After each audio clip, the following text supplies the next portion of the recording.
there is definitely something going on within the locker room, the front office. Something is off, man.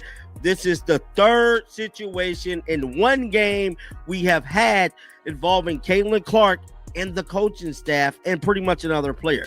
And it looked like Caitlin Clark definitely had a situation take place where she had a heated exchange with two assistant coaches on the staff. The locker room door swung shut so violently it nearly rattled off its hinges. Inside, voices were clashing.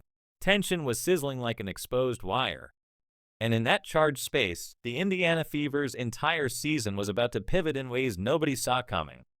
Caitlin Clark had finally reached her breaking point, and Stephanie White was about to feel the heat from months of questionable decisions, all condensed into one electric showdown. Caitlin Clark, you need to go up to their front office, demand Stephanie White to be fired, removed. They want the front office to pick between Caitlin Clark and Stephanie White, man. It was only a matter of time, bro, that Caitlin Clark was going to obviously have words with Stephanie White. Caitlin Clark needs to get the hell out of Indiana. I think this is one of those things where it might be a turning point. What happened inside that locker room didn't just stay there. It rippled out, sending seismic tremors through the entire basketball world, and leaving every fan to wonder if the WNBA's brightest star was on the edge of packing her bags and waving goodbye to Indiana for good. In this footage right here, this is Caitlin Clark pretty much ignoring the Indiana Fever assistant coaches. She don't want to hear nothing y'all got to say. She ain't here for none of the drama, none of the BS. It's over with. Guys, check this out.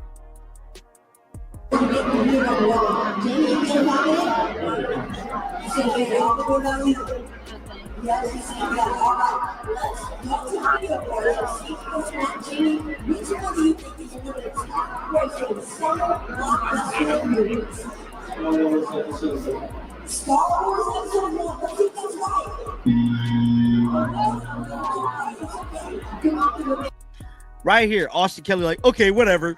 Like, bro, like, y'all really think, like, bro,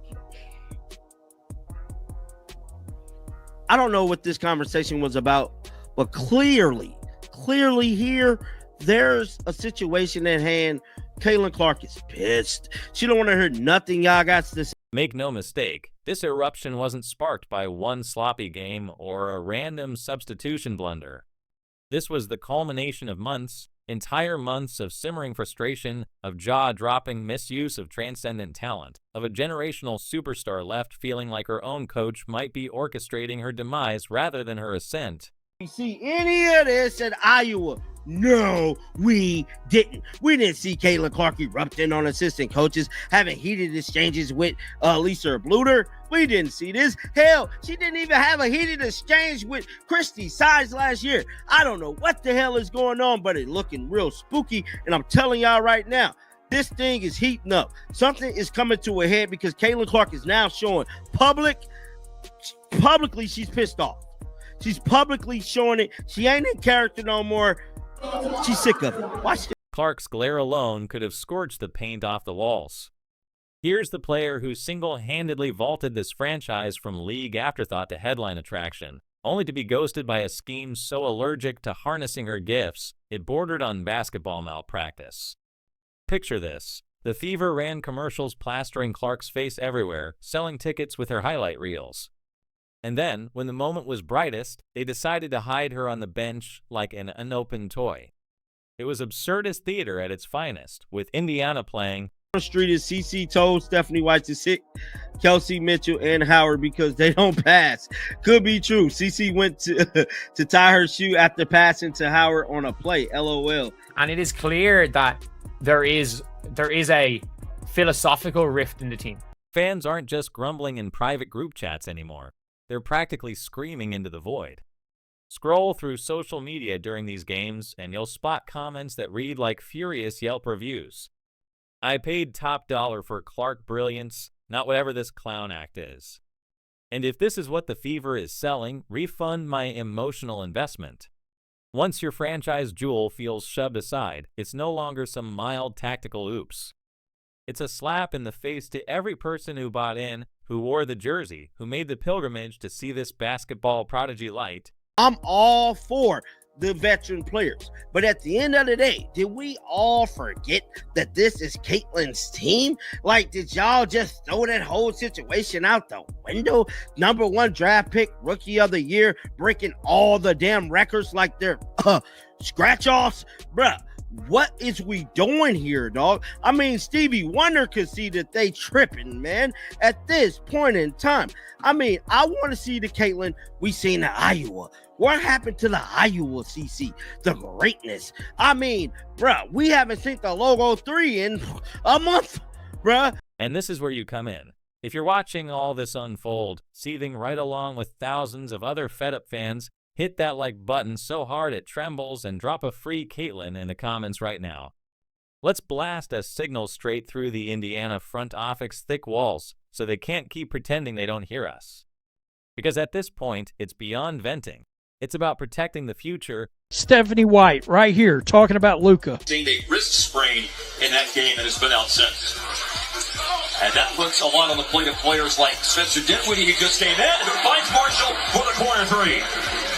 Well, you see the Mavs just play differently without Luka on the floor. He's a guy who's high usage rate, the ball's in his hands. When he's not on the floor, that ball is moving, it's popping. Multiple players getting involved in action, and everyone's stepping up. Okay, you can hear the excitement in her voice talking about Luka not being in there. Oh, they're moving and they're popping and blah, blah, blah, blah, blah. And it's like, oh, no. You hear that and you wonder, is she one of these coaches that doesn't believe in the transcendent play? Now, to truly grasp how we reached this meltdown moment, we have to rewind the tape a few months. It all started with a comment so outrageous, it practically deserved its own laugh track. Stephanie White, talking hoops last season, dropped a soundbite that went viral for all the wrong reasons. The Mavericks just played differently without Luka on the floor. She said like she was unveiling some deep basketball wisdom. The ball's moving. It's popping, multiple guys stepping up. Think about that. This was essentially saying the team is better off without the league's top scorer and the guy who dragged them to an NBA Finals. Stephanie White, you deserve the Dodo Bird of the Day award. And if they do not want to get a coaching, make a coaching change and bring in who she wants that is going to cater to her style and build the team around her strengths, then she should walk. And who do you think that the fans come to see? They don't come see everybody else that's on that team. I'm sorry. That's no disrespect. The Caitlin Clark effect, the CC effect is... That's like a bakery bragging it sells more donuts after firing its star baker. It was laugh out loud bizarre. Fans roasted it across socials. Analysts shook their heads. But White didn't flinch. Instead, she doubled down, proudly hoisting this philosophy as if it were a championship trophy. No single player should ever be bigger than the system. Fast forward, and suddenly that weird philosophy makes a twisted kind of sense in Indiana. Swap out Luka for Caitlin Clark, swap out Dallas for the Fever, and voila. Same recipe, same misguided approach. The superstar, the franchise cornerstone, the literal ticket-selling phenomenon in White's. I don't even understand the spacing of the offense. I'm watching Caitlin Clark drive down the right side of the lane, and Natasha Howard, rather than spacing the floor and stand in the corner, she's diving to the basket, bringing a defender to Caitlin. It's just, bro, the offense is just trash. I got to be honest with you. But what I will say with Stephanie White is just that I hate this offense. I do not like the Indiana Fever's offense this season. It's hard to watch. And I feel like Stephanie White is bringing what she was doing with the Connecticut Sun over here. That's exactly why men need to be coaching in the WNBA, bro. Need to be coaching. Yeah, let a man do it, bro. Because all this women coaching other women athletes, bro, it's out of there. And then these women owners and all of that, man, please, bro, y'all just tearing stuff down, bro. It's not about y'all. But it's crazy though. And this wasn't some stray comment or harmless slip. This was her gospel. Once you understand that every confusing lineup shuffle, every mind-numbing bench stretch, every stagnant offensive slog starts to connect like puzzle pieces. White's core belief is crystal. If a player dominates touches too much, they are the problem. Her utopia is a merry-go-round offense, the ball zipping around, everyone getting a taste. Zero dependency on a singular star. Sounds poetic in theory. In practice, it's like watching a grocery cart with one busted while careening aimlessly. Players bumping each other, nobody quite sure who's. You played Natasha Howard more minutes in the first half than you played Caitlin Clark. Caitlin Clark played the 4th most minutes out of everybody in the starting lineup in the first half, and you wonder why we're losing. Caitlin, 12 points, 9 assists, but she don't even look like the same player. She don't look enthusiastic. She just don't even look like she into it anymore. She kind of look like she over this, you know what I mean? And to be honest, as a Caitlin Clark fan, I'm pretty much over it as well. I just got to keep it real with you. I'm pretty much over this as well. This season is a travesty. I just feel like, she needs to explore other options. Here's the issue, though. Caitlin Clark isn't just some ordinary ball handler. She's a once-in-a-generation floor general built to orchestrate, to fire up engines, to elevate everyone around her. Take away her keys and the whole car stalls out on the freeway. But White keeps singing the same song, arguing that feeding Clark too much leads to stale predictability and solo hero ball. Meanwhile, reality laughs. When Clark's on the bench, the Fever offense turns into a haunted house. Aimless cuts, baffled teammates, wide eyes as defenses pounce on their confusion. Clark isn't just high usage. She's the oxygen in this team's lungs. Suffocate that and surprise, the entire operation starts gasping. She don't know what she's doing. She's holding Caitlin Clark back. She don't know what to do with her. Yeah, I know Caitlin Clark plays a certain type of way. You want to build a team around your superstar player. That is not the case for this team. This front office solely, to me, only care about the regiment of their team. Y'all was way better without her last year. You hear me? She is sabotaging your game. She trying to make you play slow. Know what I'm saying? You have to have the ball in your hand and play up tempo. That's your game. And everybody, even Ray Charles and Stevie Wonder, can see that. You hear me? And everybody that's saying the Fever is better without Caitlin Clark, aka my precious CC, go. This isn't Stephanie White's first dance with disaster. Long before she planted herself on an Indiana Fever sideline, armed with glossy playbooks and carefully rehearsed pressers, she was orchestrating an eerily similar experiment at Vanderbilt alongside her mentor Carolyn Peck. On paper, they seemed an unbeatable duo, Peck with a championship on her resume. White eager to elevate the Commodores back into set contention, but reality was merciless. The scoreboard blared truths they couldn't diagram away. 7 wins, then another season capped by 7 measly victories. Fans drifted off, players transferred out. The campus atmosphere soured, buzzing more with disillusionment than excitement. Fast forward to the present day, and White has swapped Tennessee's echoey gymnasiums for WNBA hardwood under blinding national lights. Except her blueprint remains stuck in that same outdated gospel of ball movement over stars, of collective choreography where star players are reduced to interchangeable silhouettes. Only difference now, the entire basketball world is watching. Front page columnists, primetime cameras, global sponsors, all waiting to see the Indiana Fever blossom around their golden goose.